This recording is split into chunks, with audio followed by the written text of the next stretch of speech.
briefly to thank you for signing the bill.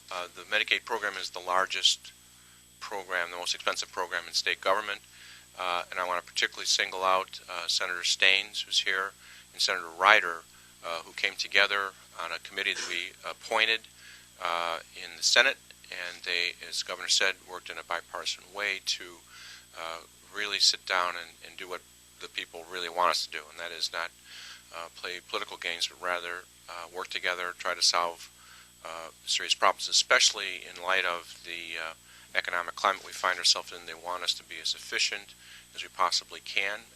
Some of these choices are tough choices, but we have to make them in this climate. So again, Senator Staines and Senator Ryder did a great job.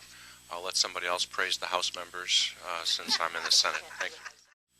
Yes, I think this really is a terrific example of what we can do when we do work together in a bipartisan fashion to really focus on solving problems. You know, the Medicaid budget is a third of our general revenue fund budget, and it has been growing astronomically over time in Illinois, like it has nationally. And you know, one of the things that clearly we need to do if we really do want to get a rein in our state budget problems is get a handle on Medicaid and switch that curve and actually start bringing it back down. And I think we've done that very effectively here, because we did come together across both aisles and across both chambers to do this. This very much is the Staines, Ryder, Curry, Belloc bill, and it only worked because my Senate President let us put everything on the table. I think there was some cynicism or worry on the Republican side that, you know, we have done a lot of these kinds of get-togethers, start these commissions. They don't necessarily lead to real reform. I think what we've done here is lead to very significant reform, and in a couple of ways. I'll leave some of the details for others, but just generally speaking, we've done a couple things here. One, we are very much improving the way government is delivering services. This is providing better health care outcomes at a reduced cost. We are providing the opportunities to move people out of institutions into home and community-based care settings, and other significant aspect of this is right now, you know, we have 2.8 million people in Illinois who are on Medicaid, and about 150,000 right now are in some sort of a managed care program. This now will tell us over 4 years we need to get half of our Medicaid population into some sort of a care coordination kind of program. Not just traditional HMOs. You know, care coordination has really expanded to lots of different models that are very effective, but they have a couple of elements in common. One, shared risk, so that all the providers are taking having a stake at improving health outcomes and paying for performance. And so by doing this, you very much incentivize keeping folks healthy, reducing those hospital readmission rates, and making sure you're providing the preventative care that's needed. So that's really where a lot of the cost savings come, in addition to improving health outcomes.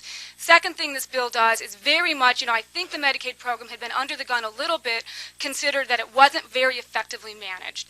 And I really want to single out Michael Gelder and Julie Hamas, as well as Senator Ryder, in working with us on negotiating and really turning the ship around here. The governor's office has taken a real lead, and under Julie Hamas's direction as the new department head, to really right many of the wrongs that were identified in how the program was getting managed by Bill Holland, the Auditor General. You know, we'd seen that there had been a really scathing report on the way All Kids was operating, and this bill really puts in place a lot of the reforms that are needed to make sure we are effectively and efficiently managing the programs. So I do think we've done a lot of very good stabilization work in that. We're also providing some fundamental reforms in the underlying structures here by investing in an IT system, new information technology, which clearly we need to do to make any of this happen. And for some of those, you know, policy or budget wonks here, we've made another very strong reform here.